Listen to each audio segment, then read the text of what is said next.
Hello, everybody, and Happy New Year to you. Welcome, welcome, welcome. We are bringing in the new year with an exciting episode of the Grief Let's Talk About It podcast. You guys already know we closed out last year with a huge bang, amazing conversation with some more amazing people. And this year we're doing the same. We're going to be bringing it. We're changing the format. We got a new look coming for you guys, and we're still bringing some amazing conversations for you, right? And so, for everybody who's going to be tuning in, do me a favor. If this is your first time tuning in, head on over to that YouTube channel, hit that subscribe button, hit that bell notification so you'll be notified every time that we drop a new episode. And if you have any questions or comments, please put them in the comment section. Now, before I bring on my next guest, I would like to say that this is for educational purposes only. Okay. Now, without further ado, you guys, help me welcome my next guest, Miss Karen. How we doing? Hi, Tony. How are Hi. you? I'm doing well. Welcome to the show. Thank you. Thank you for having me.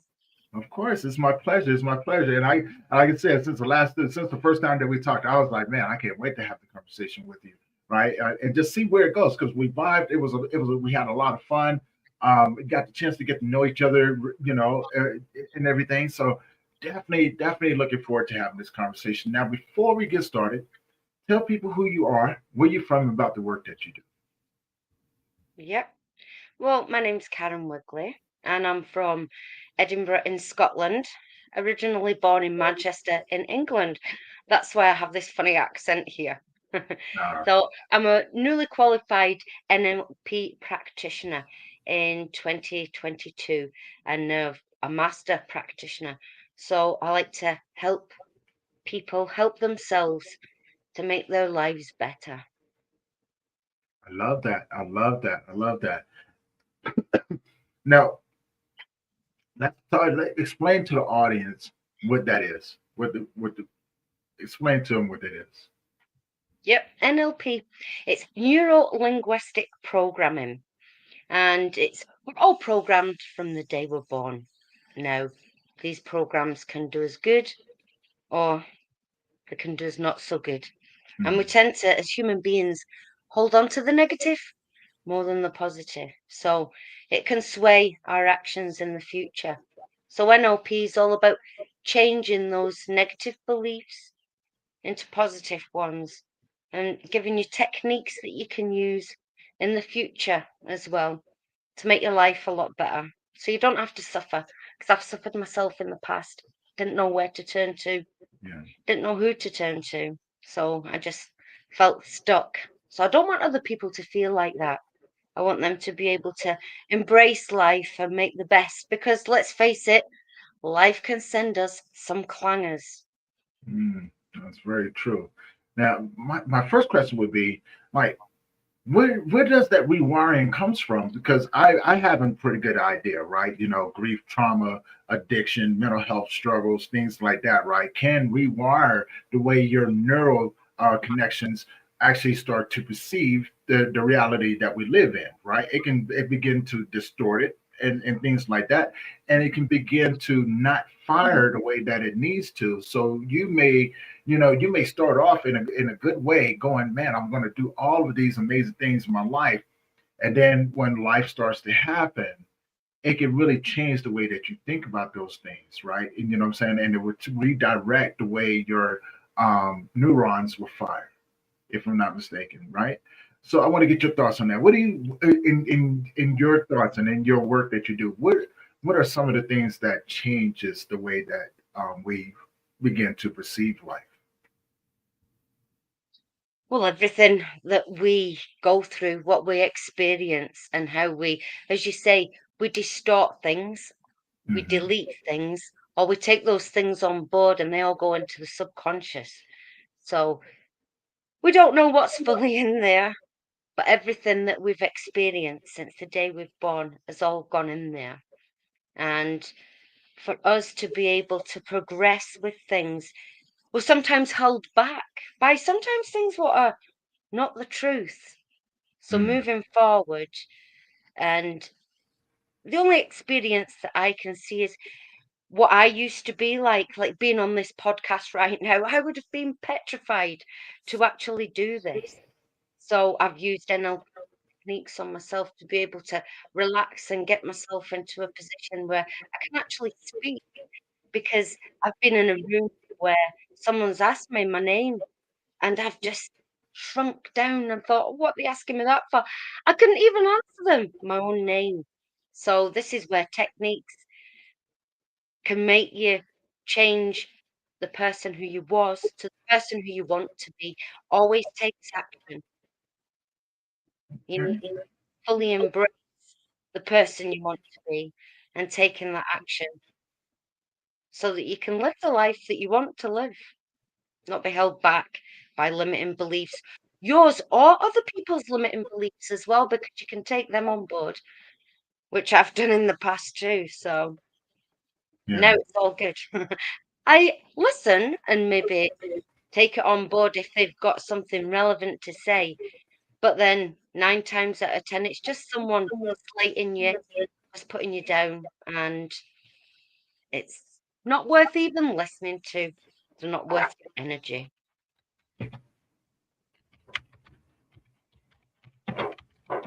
We have some comments coming on Instagram Oh, over is that? here. I can't see any.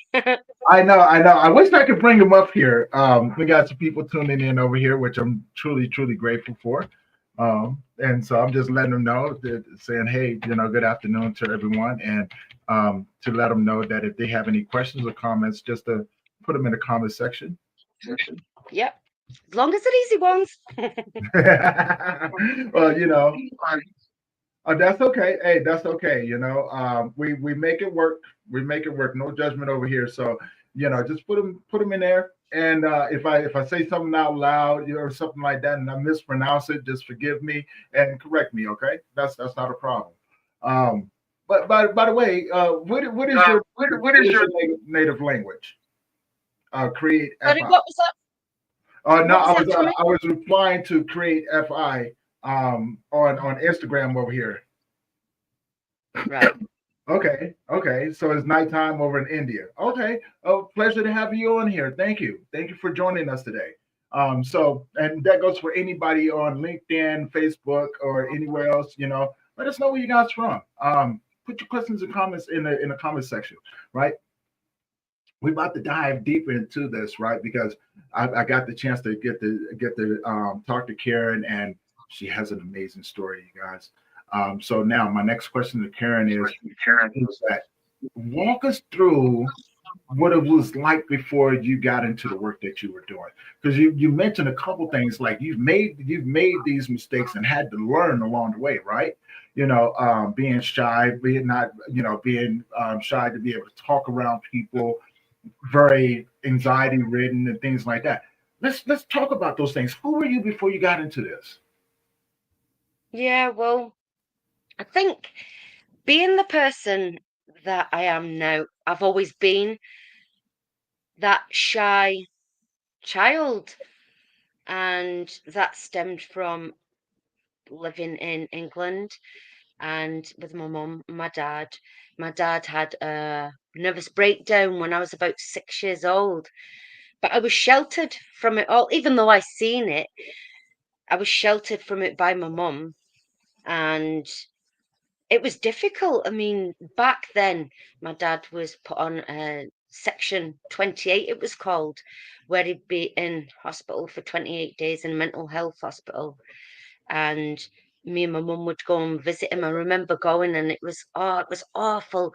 It was like an institution, and I didn't know any different, but it was a horrible place. I'm glad they got rid of them and they're not available nowadays. But I think that stemmed from the anxiety from then. And then when I was 14, moving from England to Scotland, I was forced to move. My mum left my dad, so I was forced to move to Scotland, and I hated it because I lost everything: Mhm. my family, my dad, all my friends at school, and then moving to Scotland where I couldn't even understand what people were saying. I had cousins in Scotland, but then they'd have to speak slower for me so I could understand what they were saying. Because in Scotland, they speak very fast. I'm used to it now. However, when I first moved here, I hated it. So that was another time where the anxiety got a hold of me because I was in school and people was like slating my language, and I just laughed along with it, not realizing that that was crucifying me personally as well. But go on with it as you do. Resilience just kept me going. Hmm. But I didn't realize that it was actually having such an effect on my mental health that I pushed my personality down from the person that I was as a teenager before I moved to Scotland. And I just came into this shell like person who just got on with life and went, did various jobs in my life, but nothing really dramatic until a couple of years ago when COVID hit.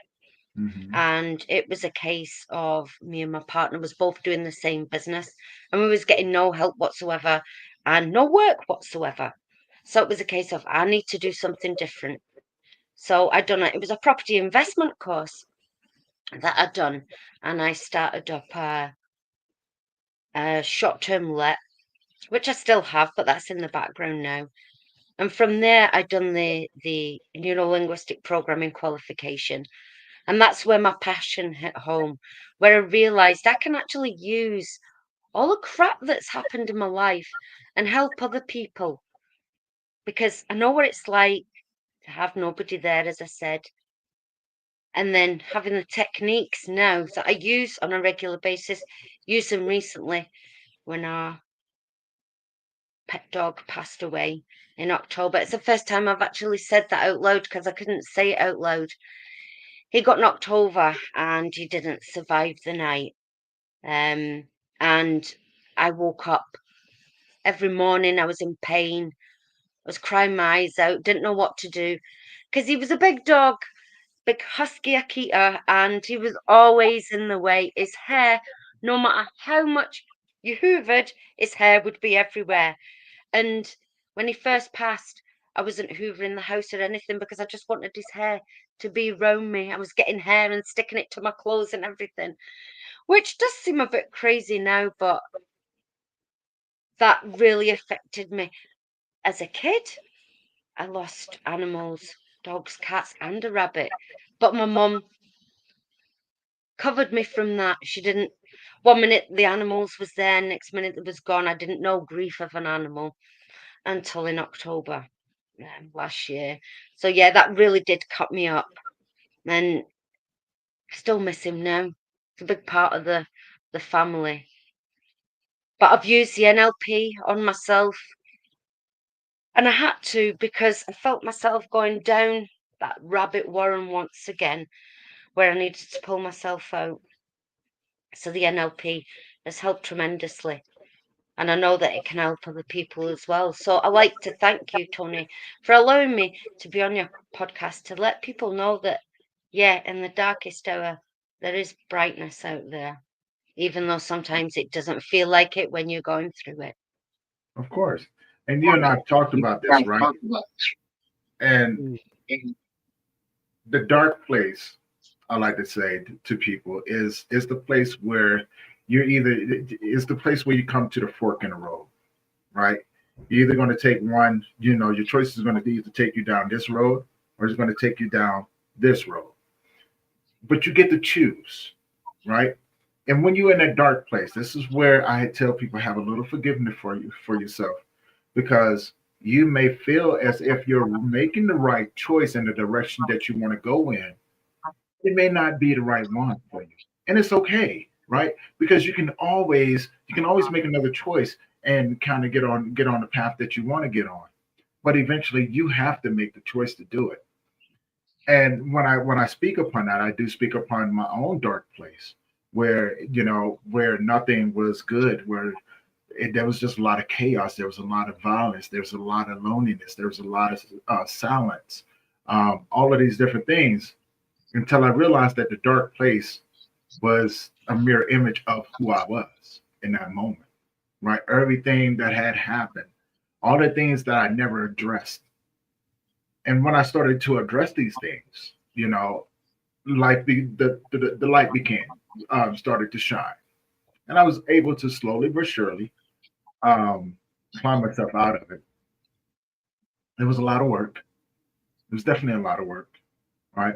A lot of accountability, a lot of forgiveness, um, a lot of criticism, self criticism, a lot of self judgment, a lot of just going, wow, imposter syndrome.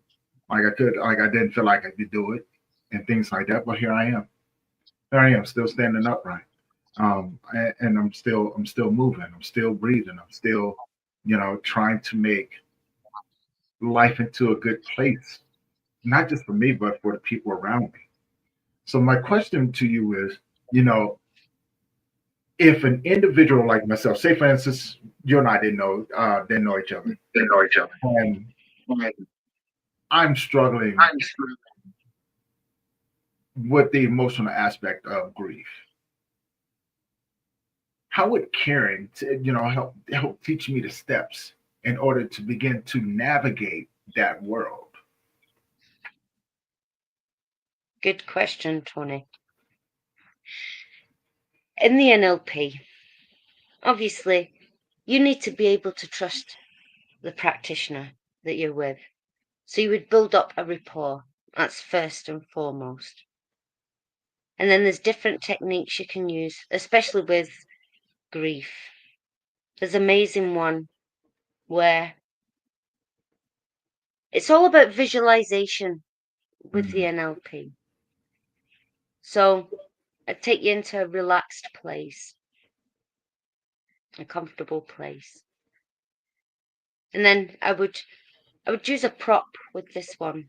And it's a technique where you're holding on to a balloon and I'd dangle a string down and you're actually holding.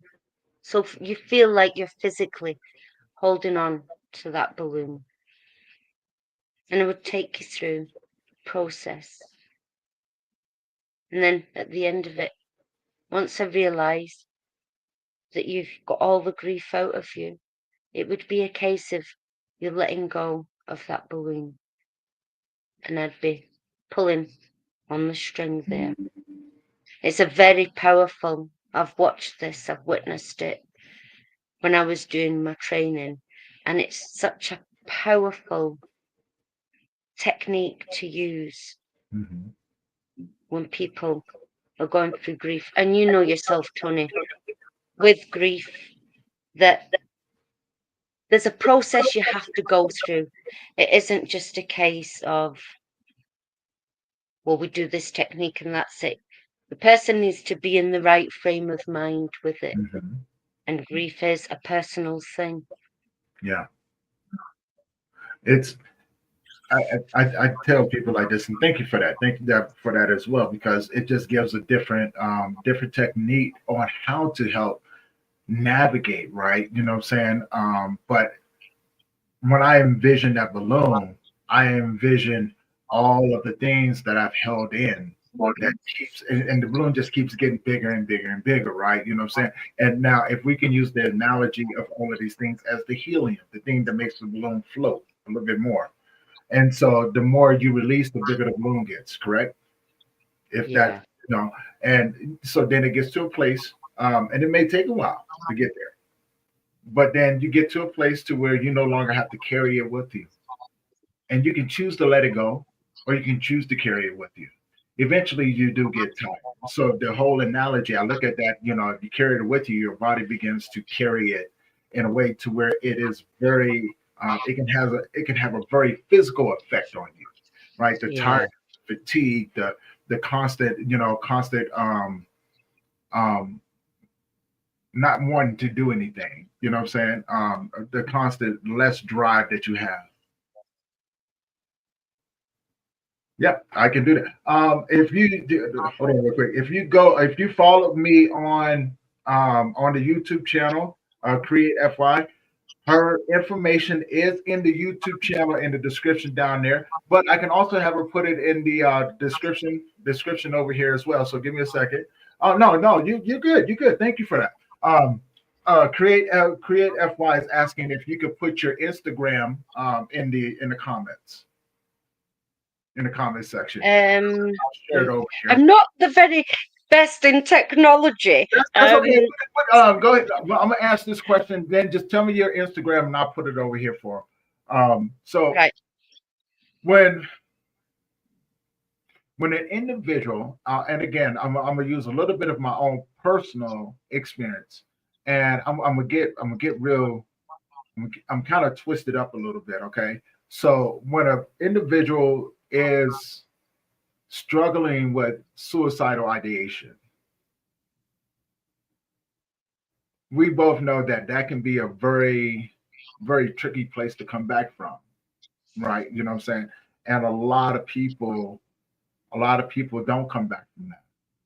Yeah. So say for instance, you got a person who's been struggling with it for quite some time. They're on the verge of about, you know, wanting to make that decision. What would be your approach in that scenario? And before you answer that, tell me your Instagram real quick. Um, um, I think it's Wig's World. As I say, I'm not the best in um technology. Instagram. Yeah, Wig's World 001.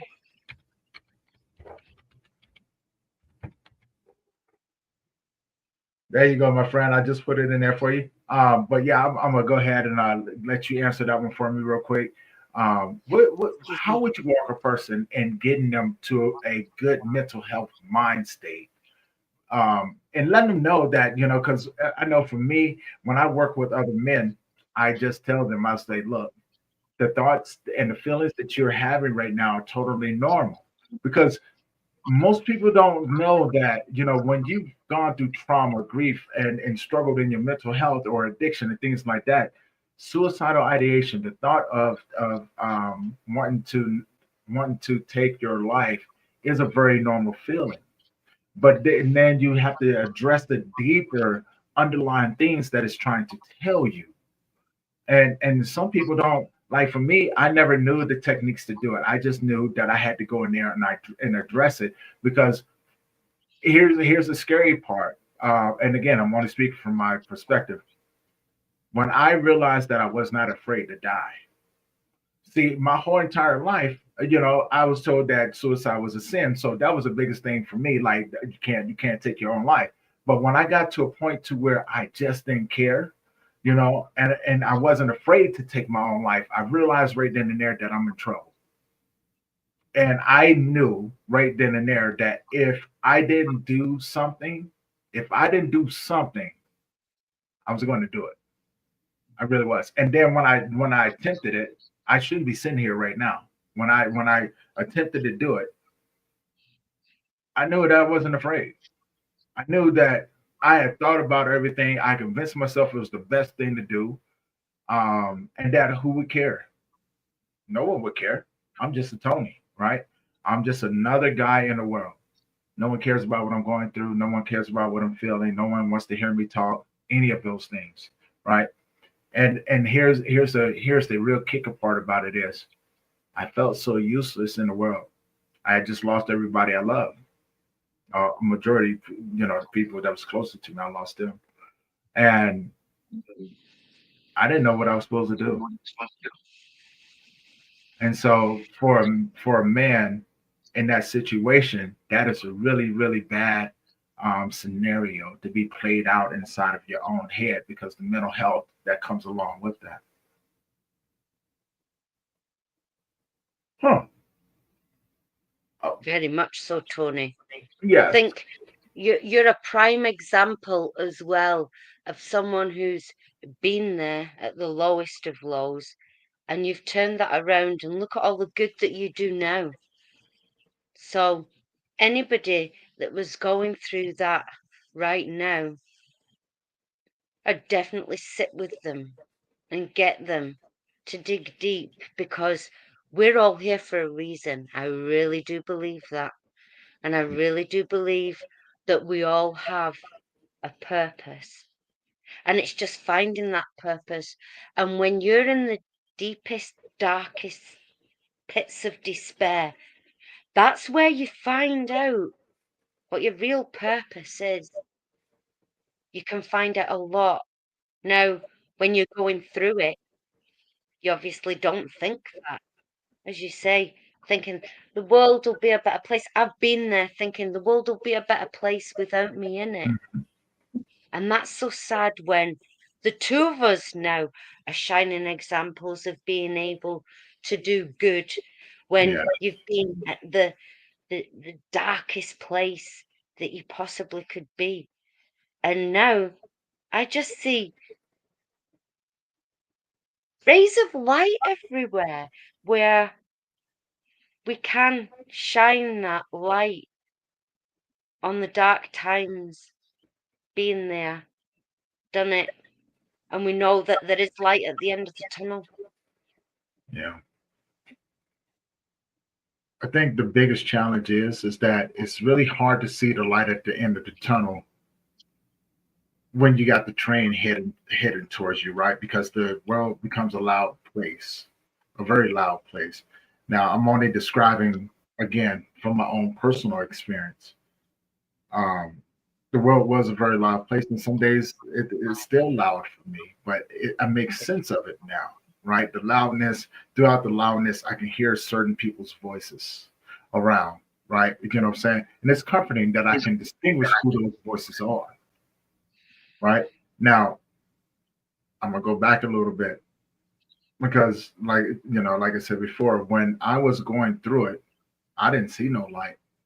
I didn't I didn't have anybody to come and say, it's okay or anything like that. And even if I did, I would have never reached out to them anyway. I was always told to man up and what I'm saying, men don't do this and men don't do that and men don't do this and men don't do that. So I figured to myself, like, who would care? Who would care about little old me, right?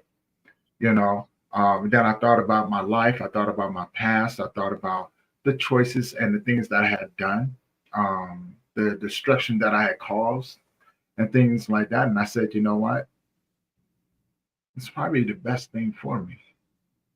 It's to be the best thing for everyone. There's no repairing this, right?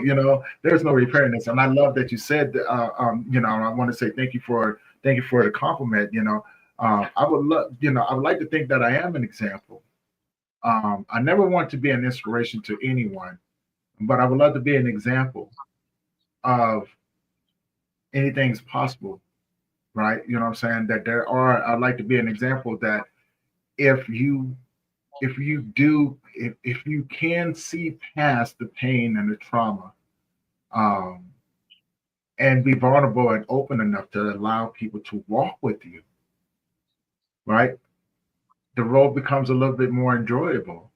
It becomes a little bit more friendlier because now you can actually talk with people along the way, and those people are willing to guide you and things like that. Because look, I'm just one person in all of this, right? And I do my part and things like that, but I'm only one person in this big old moving thing that we call service to other people. So and I personally understand that when it comes down to a lot of things, I can't do I can't do a lot of stuff that I need to do without the next person, right? You know what I'm saying? Because there's things that they know that I don't know.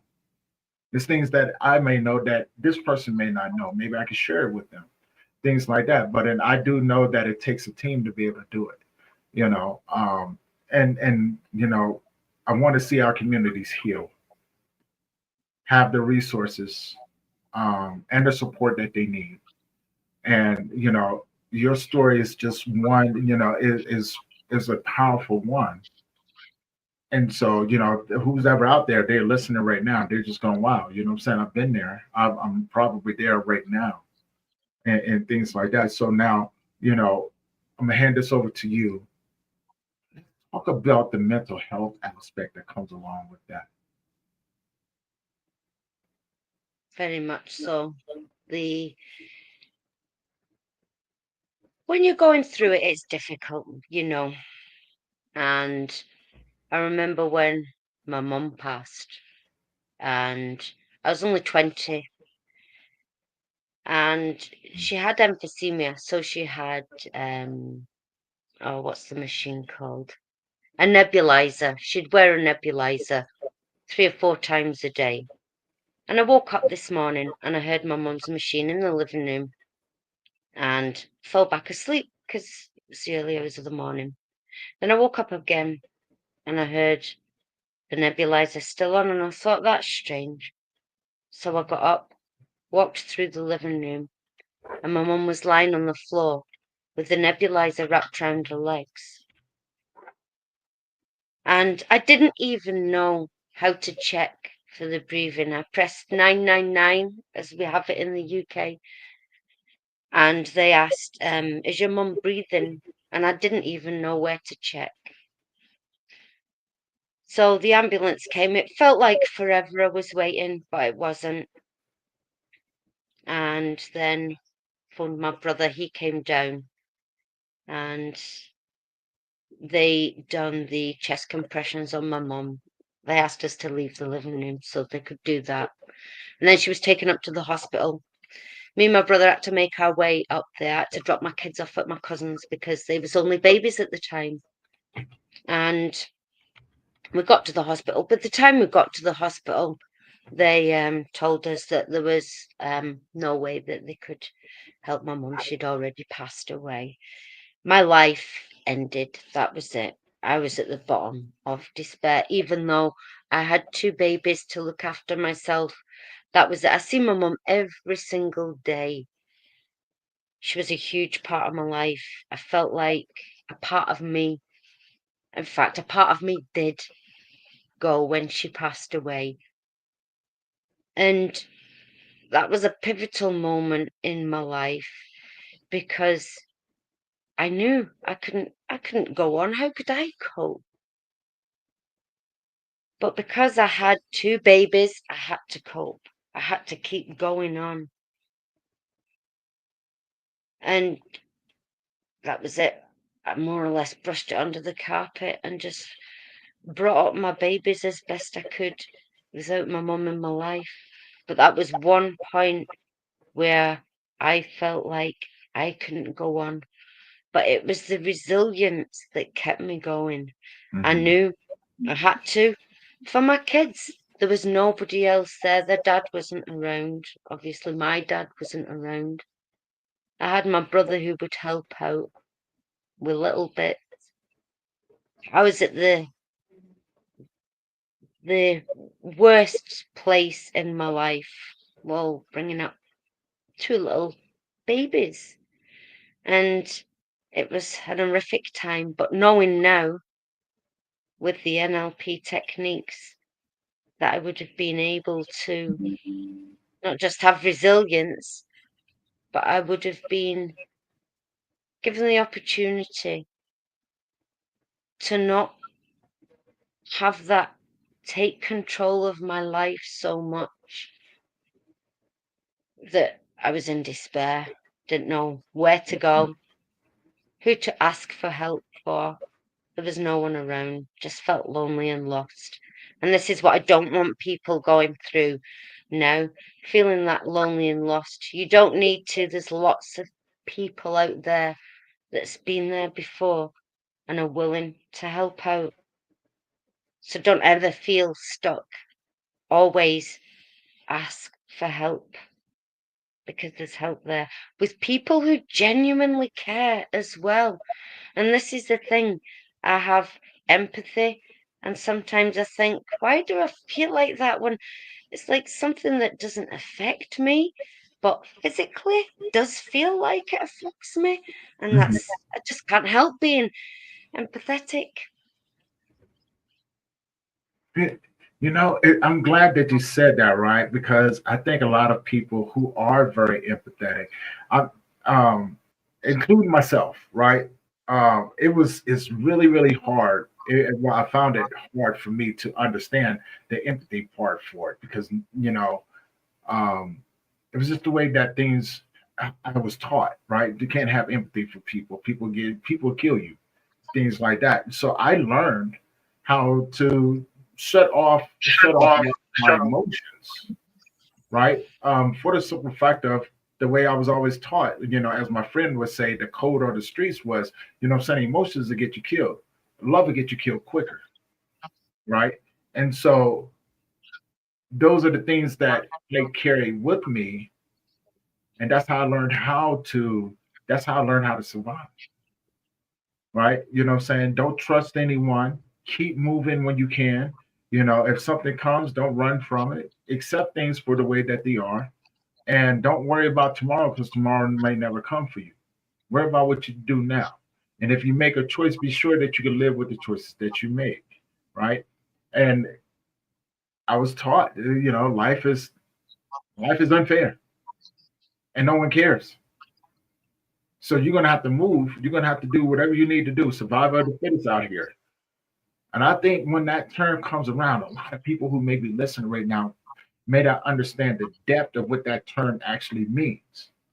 Survival of the fittest means that, hey, you know, um, if someone was to catch you slipping, they was going to take your life, and you have to be willing. You have to be willing to fight or lay down. But there's no moving out the way. There's no running from it. There's no sitting down and hoping that it's gonna. No, no, no, no, no, no, no. It was gonna happen one or two ways. Either you sit down and let them fly over you, or you get up and you learn how to fly over them, right? But both things come with consequences. Um, the mental health struggle that I did not understand. Again, I'm speaking from being a young man in America. No one ever taught me about mental health. No one ever said that it was okay. What I'm saying, these words, despair, sorrow, trauma, things like those. Those are things that never existed in my vocabulary, or a lot of other men like myself. It never existed in our category. So we didn't know anything about certain techniques. Now, I say that to say this. Although was never taught these things, instinctively our bodies know what to do. But that's just my thought. I want to get your thoughts on that. What do you think instinctively, saying when we're experiencing these things, instinctively, do you believe our bodies do know what to do in order to be able to move and heal from trauma and mental health and grief and things like that? Yeah, 100%. With the NLP, I keep going back to the NLP, but I know it's such a powerful tool. The fact that I really do believe, and been proven to myself in the past, that we know. Obviously, consciously we might not know, but subconsciously we definitely know. It's Mhm. definitely there. What's best for us. And sometimes just sitting with the the rubbish that life does throw at you, the challenges, sometimes you just have to sit with it. And it's not nice, but you will get through it. And I really do believe instinctively, yeah, we all know what is best for us subconsciously.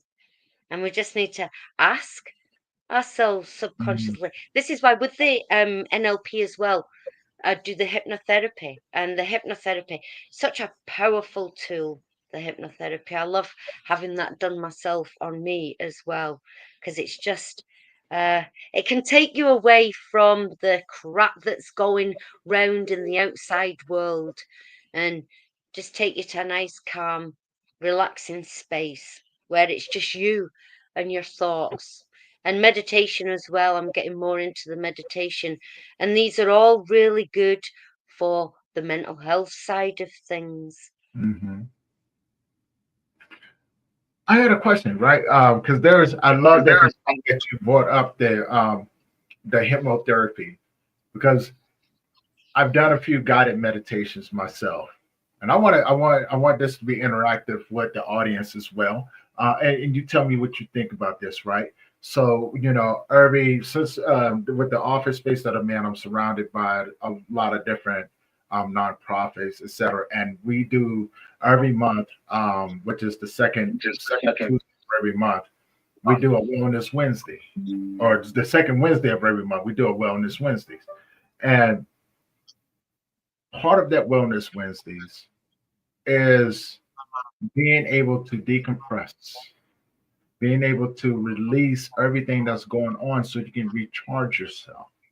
And so I want to share a technique that we used one time before. And anybody out there, please feel free to do it. If you are doing anything, just center yourself. All right, put down the controller, put down whatever you got going on. Sit down, place your hands on your laps. Take a couple deep breaths and just inhale, exhale. Close your eyes and exhale. And you're going to do that a couple of times. And while you're doing it, imagine your feet sitting in the sand by the ocean. Imagine hearing the waves crash on the shore. Very relaxing.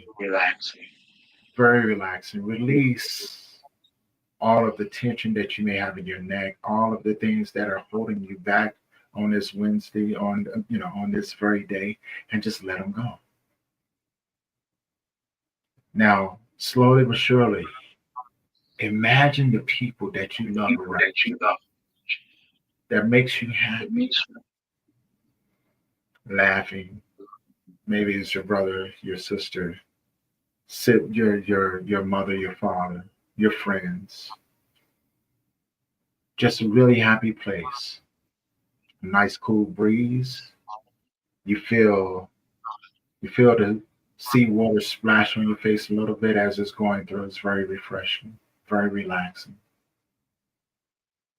And as you feel yourself releasing, you get a little bit lighter, just a little bit lighter. Break those chains. Everything that's stressing you out, let it go. Just, just let it go. Now breathe. Feel yourself. Feel yourself. Feel your cup filling up. Imagine it just feels good. You're happy. You're in a very positive environment. Very, very positive. Now, slowly but surely, just begin to open up your eyes. Don't stop breathing. And once your eyes are completely open, relax. Now, that is the technique that I've learned. It's part of a meditation that I've used on myself, right? Didn't know how it's going to work, but I find that it does take me to a more relaxing place, right? It takes me to a place where it reminds me when I was happy. I mean, truly happy, with my parents and my grandparents before my life changed, right? Where I used to think that life was very simple. And even now, it takes me back to that place and I'm able to begin to slowly but surely break those trains that the trauma has had on me, that the addiction has had on me, that the grief has had on me. And not just break the chains, but I'm learning to sit with it a little bit more and not be afraid of it, but to take it in and accept it, come to a place of acknowledgement, of wisdom, as my neurons shoot a little bit, focus and spark a little bit more. And I'm able to go through my day moment by moment, not rushing, but accepting the connections that I have with everyone, right? And being able to be present, not only with myself, but with those individuals. I wanted to get your thoughts on that. What did you think about that? Oh, I love that. I just, I can see some people say they can't visualize, and I would disagree with that because I Mhm. used to be a person that couldn't visualize very well, but because I've been doing it so much now that I was there. I was on that beach. I felt the sea going into my feet and then my loved ones around me. So it's something that, yeah, I love that, Tony. So thank you very much for that. Sure. And if anybody's there listening that says, oh, I can't visualize, please stick with it.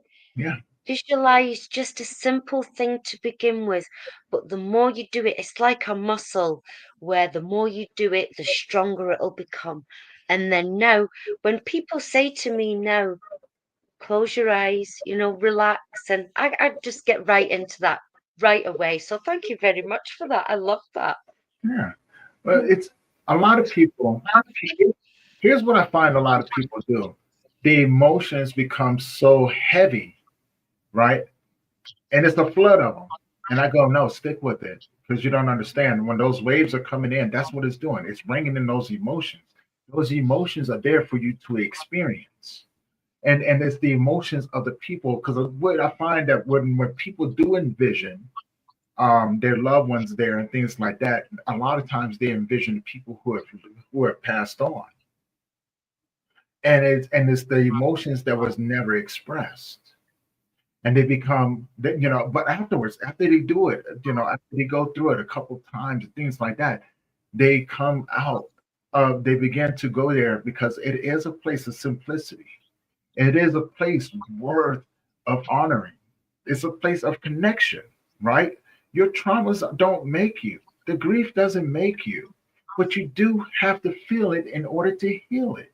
And so going into a place like that is a place of safety, right? It's a place of where everything that you can put together can be looked at and addressed. And when you could begin to come out of it, it becomes a place of release. But it's your place that all of these things can happen. No one else can create that for you. The words that we use to help guide these people there are just the simple words that we use. But it's your place and own it, right? But you don't have to live there.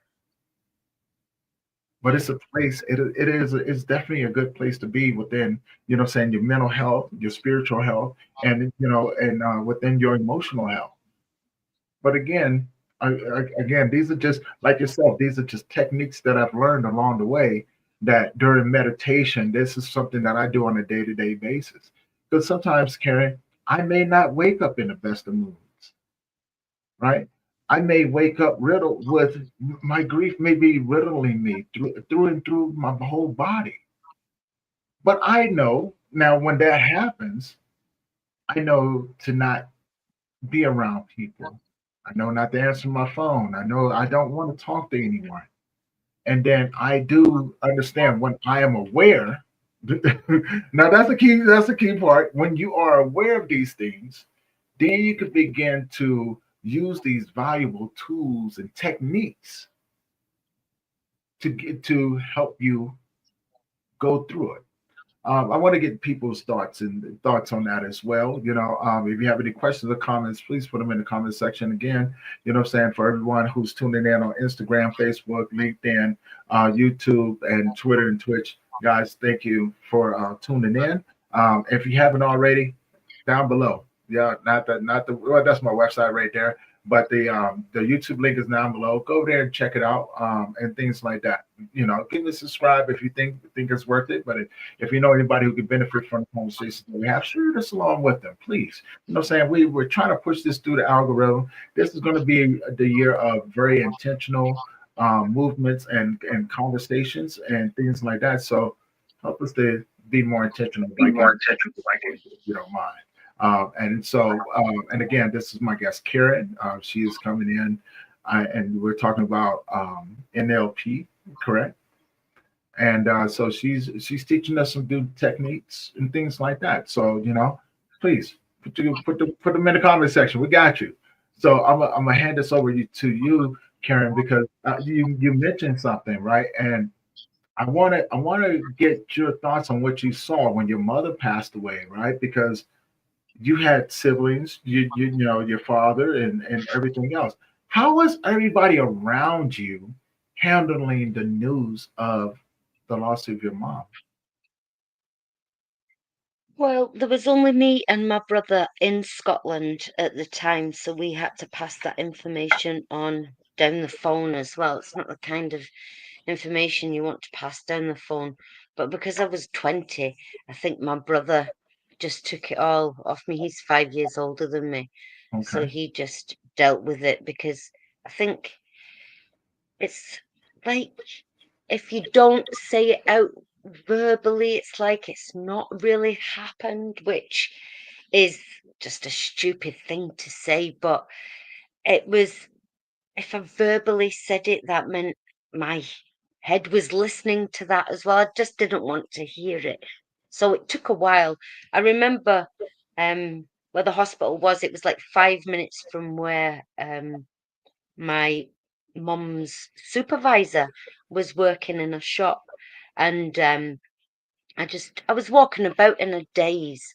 It was Mm, kind of, what it's like, it's shock. So you don't even know what day it is. So I went round and spoke to Tracy, the same my mum's supervisor, and I said to her, "My mum's gone." And she went, "Gone where?" And that was where I just started bawling out. So she took me through the back and then realised gone meant she'd passed. But saying those words was horrific. I remember when my sister and brother from down south managed to get up here, and it was a case of we all looked at each other and thinking, we're never going to say the word mum again. And it's weird the things that you think of at the time that you say mum and mum's never going to answer back anymore. yeah, So it was horrific time for us all. It was 30 odd years ago now, but something like that, it changes your life, especially if you've had such a relationship with the person as well.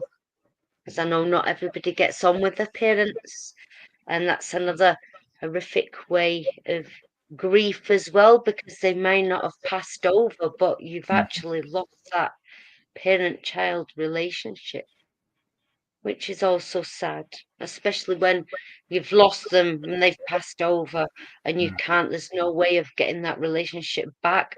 I always think that, well, if they're still walking on the planet, you can, but I've begun to realize that some relationships you just can't get back.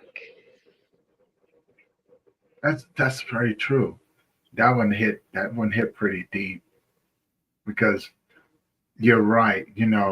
I mean, you can always say the words mom and dad and brother and sister and things like that after someone has passed away. It may just feel like a different meaning because they're not here anymore. Now, this is where I would say that as a man and someone who's in the field, I found that I can have a different sort of connection through and inside of my grief with those individuals because, and this is just my thoughts, the energy that they have is still around, and I'm able to go and still sit with it. So the hardest words that I ever had to be reminded of was the phrase, "I'm not a I'm still a father." And what I mean by that, those that know to hear my story before, I've lost my son at a very early age. And the hardest part for me was to say that my son has passed away because that's a reality that I never wanted to face, right? Or just like a lot of people, when my mom passed away, my mom is gone, my dad's gone, right? My younger brother's gone. And I would go, who else is this world going to take away from me? Well, I found out the hard way. That's not a question you know what you want to ask because the world will figure out a way to take somebody else away from you. And so I know not to do that no more. Right. So no, I don't ask who else they Lord, who else they going to take away from me. I ask who else are they going to bring into my world. Um, and you know, I'm gonna share this funny thing. The other day, I was talking. Well, actually, I was watching a video. I was on TikTok, and the guy said, simply put, he goes, you know, we spend majority of our lives gathering people that will come to our funeral. And I thought about it because it was such a profound statement. And I was like, you know what? I don't think I like that idea anymore. Yeah. I don't think I like that idea anymore. That I'm gathering people to come to my funeral. So I started making jokes, and then I've had people come back to me like, "You can't get rid of me." I told everybody, I said, "Look, this year I'm getting rid of everybody. Yeah, I'm getting rid of everybody. So that way, when I die, you don't have to come to my funeral. I don't want you to feel obligated to come and visit me. Okay?" Now I joke about it, but look, y'all gotta understand. I have a really, really dark sense of humor. I am a grief coach, and death and trauma and all of those things have been a part of my journey. And so this is me just finding humor in those things. And I had to trust me, I don't expect people to always get it and things like that. Like I have another joke that I tell people. I said, and my sister hates this. And if she's listening right now, she probably chime in and tell me, shut up, boy, which I love her for that. But I told her, I said, now I know what the dinosaurs feel like. And she goes, what do you mean? I go, well, if you think about it, right? I'm the last and the oldest of my bloodline. I'm the last and the oldest of my. I'm almost extinct. What? See, you get it, right? And there's somebody out there laughing right now, and they're going to be like, "Oh no, he didn't." Yeah, I sure did. I just did that, right? I'm almost extinct. I know what the dinosaurs feel like, right? When I'm gone, there's no one else. They're just yeah, I know. There's somebody going, "Ooh, I can't stand him right now," right? but there's and they're laughing because they know it's true, right? Yeah. So I'm waiting to see how many people are going to be texting me like, you know what, I am over your stuff already. Well, I'll tell you a wee story about what happened when my mum passed away. She was in the mortuary and the morgue, and my dad's brother, who hadn't seen her for, oh, would have been about 20 years, well, maybe about 15 years. So we'd been in every day to see my mum. So we thought we would let my Uncle Phil go in. So he went in, he was chatting away to my mum behind the curtains. And then it was our turn to go in. So we went in. And I touched this woman's hair, thinking, what have they done in my mum's hair? And then my sister turned round and went, that's not my mum. They'd actually brought the wrong body out of the mortuary. So it was somebody, yeah, it was somebody else's body that I was like, because it was darker as well in the place where obviously they take them in and out of where they take them in and out of and put them in this room. And it was like, oh my goodness. My Uncle Phil had been in there for about 5 minutes, obviously saying what he had to say to my mum, but it wasn't my mum. It was obviously somebody else who'd passed. So we just looked upon it as that's one of my mum's friends. So yeah, it's not. Some people would be like, "Oh, mortified," but I'm glad we weren't mortified because we could have been traumatized by that. But we just looked Yeah, at that yeah. as being um a nice thing. We seen one of my mum's new friends that had passed over at the same time. I These things love how happen. you put that because I'm sorry, I would have been laughing. Yeah, I would have been we did. laughing. Yeah, I'd have been laughing. I was like, so did you tell him everything that you needed to tell him? Oops, I think you told it to the wrong person. And just to have the Yeah. look on their face, like, oh well, I guess we just got the chance to get to know them a little bit better now, right? We made their time good. I think the mortuary staff were mortified, but Right, right. it, Oh my God. I probably would have laughed. I really probably would have laughed. But that makes me pose the question: how many times have this ever happened? well, yeah, yeah. Right? Isn't that a question? Right? Like, how many times has this ever happened? And how many people have sat up there embarrassed? Like, I just poured out my whole heart to this individual that's not even my loved one. But you just sit up there and you just realize, and you just go, well, I got a new friend. I guess I'll come and visit them at their grave too. Right? Yeah. No, no, look, no. When it comes down to me, don't do it. Don't do it. Because I'm going to play a joke on you. If you decide to come to my funeral, and I'm being cremated, so you know what I'm saying, you're gonna have to make up your own thing, all right? But if you do decide to do it, I'm gonna mess with you. See, I'm gonna hire somebody, and I'm gonna give them everybody's phone numbers. So at the end of the service, I'm gonna have them text you in a group chat and say, "Thank you for coming," Oh, wow. from my number. I wonder how many people are going to be sitting around looking for me there. That's going to be my I think departing gift for everyone. I'm sorry. I'm going to do it. I am going to do it. It's going to be three text messages, right? You're going to have the one that says, "Thank you for coming." And then the second one is going to be "Party at my house at such and such. Don't forget to bring food and drink," right? You know what I'm saying?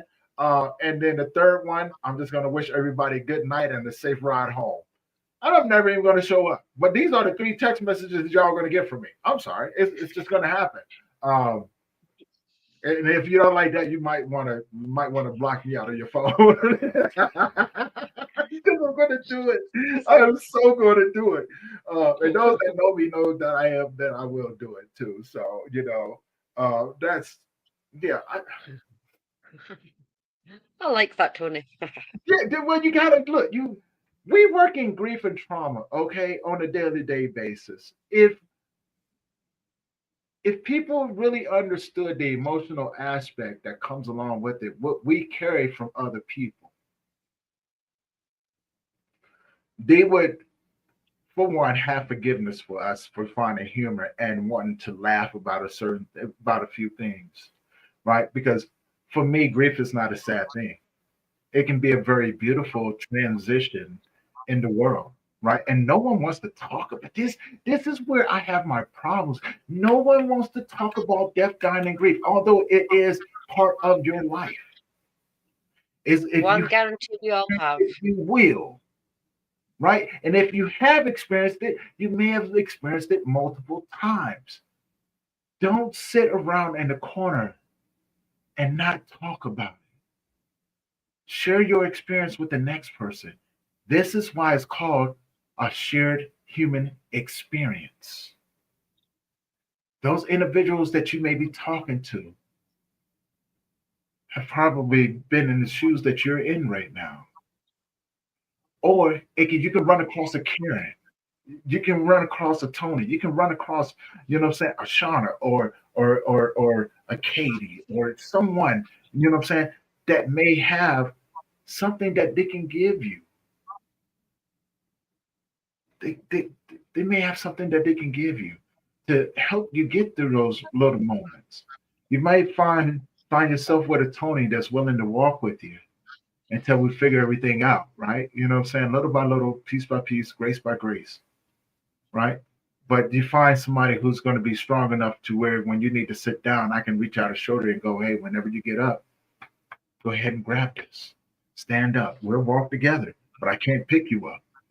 I can't do the work for you, but I can walk with you until you don't need me anymore." You may run across people that say, "What I have is yours as long as you need it," and not have any sort of expectation from you. These are good people, right? And the conversations that we have, you know, can save somebody's life. And I think that's worth it. Don't you? I want to get your thoughts on it. I want to get your thoughts on it before we begin to wrap it up. I know it's getting late over there in your neck of the woods, isn't it? Yeah, we're 5 past 8 in the evening now. Okay, okay.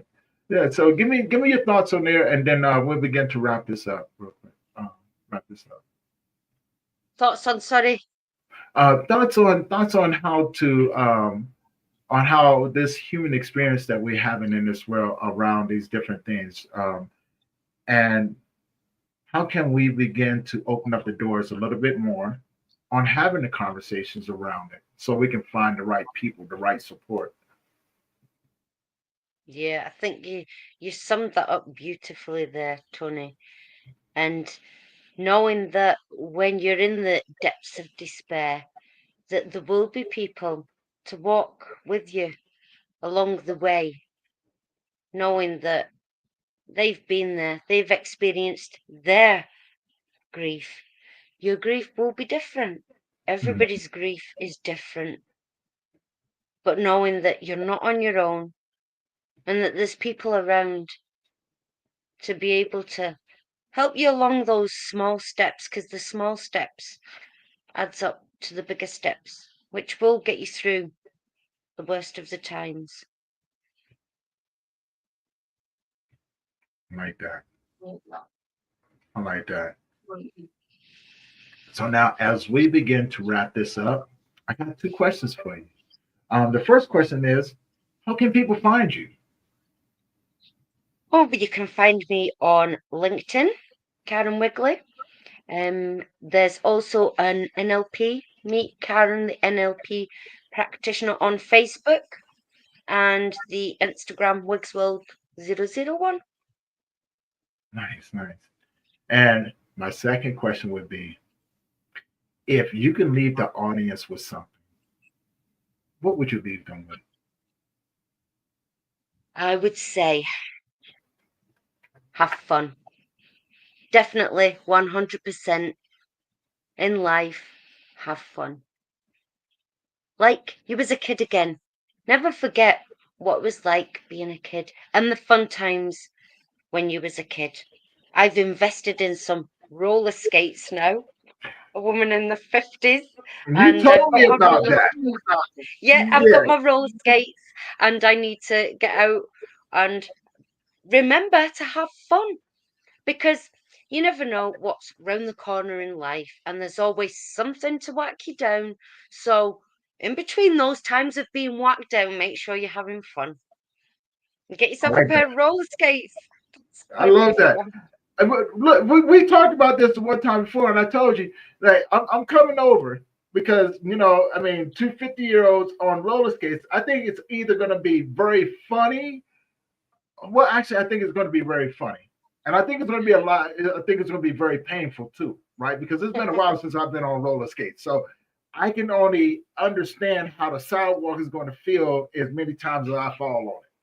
I already know it's not gonna be painful for me because I got no cushion, and I'm gonna fall down and the sidewalk is gonna cry because I fell on it, and I'm okay with that. I'm definitely okay with that. Um, but I'm definitely doing it. I'm definitely coming to see you. You'll be like, Karen, what you got going on? Let's get the roller skates. Let's get on out of here. Let's go down the road. I mean, there's no guarantee that we're not going to hit parked cars. All right, there's no guarantee in it. I think the We'll just possibilities get are endless, right? The possibilities are endless at this point. we'll just get somewhere where there's no parked cars. Oh no, no, And no! There's no avoiding this. There's no avoiding this. You ever see? This is what we're gonna have to do. We're gonna have to get the bubble wrap and a lot of it, and we're gonna have to bubble wrap elbow pads. ourselves. Yeah, we're gonna have to bubble wrap ourselves, right? And at 50 years old, we do come from a generation where we didn't believe in helmets, so I'm pretty sure that's out of the question, right? So it's just this is gonna hurt, right? But we can't lessen the blow with the bubble wrap and some duct tape. I think that's all we need at that point, right? We'll always have a story to tell about the cars that we hit, maybe the tree, the times we fail, and things like that. Or maybe what happened to the bubble wrap. So can flying just down the road. visualize that. Right, right. So the possibilities are endless, and I can just see that being in one of the stories that we talking about. Like, hey, you remember this? I'm like, look, we're not supposed to talk about that. We're not supposed to talk about that.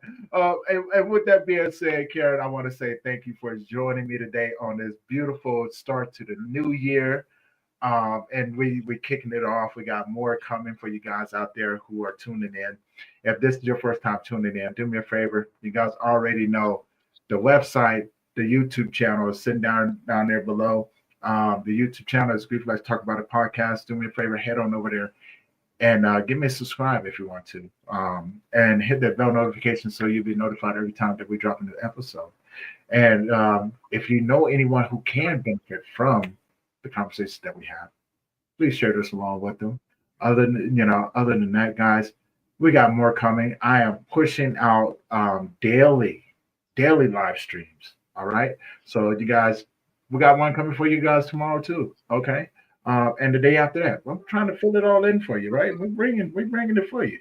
And so, with that being said, you guys go and enjoy your day. Karen, thank you. Get some rest. Thank you for your time. Thank you for the conversation. Thank you for the information and the knowledge and the wisdom that you have. Very, very, very valuable. And for everyone else, we're going to see you guys in the next episode, right? So, please. Uh-oh. Thank you, Tony. You're welcome.